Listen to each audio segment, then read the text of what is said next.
Loqaritma 3 əsasdan x-in kvadratı və bu loqaritmanın kvadratı çıxılsın loqaritma 3 əsasdan x-4 bərabər 0 tənliyin ən böyük mənfi kökü ilə ən böyük kökünün cəmini tapın.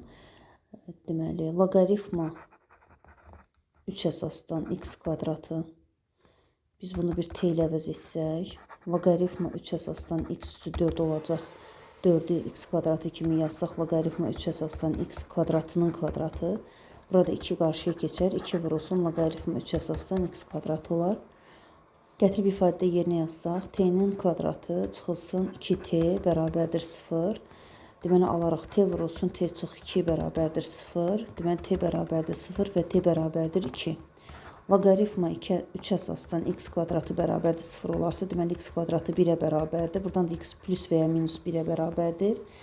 Digər tərəfdən loqaritma 3 əsasdan x kvadratı bərabərdir 2-dirsə, x kvadratı bərabərdir 9-a, x də bərabərdir müsbət 3-ə və ya mənfi 3-ə, müsbət mənfi 3-ə və bizdən ən böyük mənfi kök ilə ən böyük kökün cəmi tələb olunurdu. Ən böyük mənfi kök mənfi 1-dir, çünki mənfi 3 bundan daha kiçikdir və ən böyük kök də müsbət 3-dür. Bunların cəmi də bizə verəcək sadəcə 2.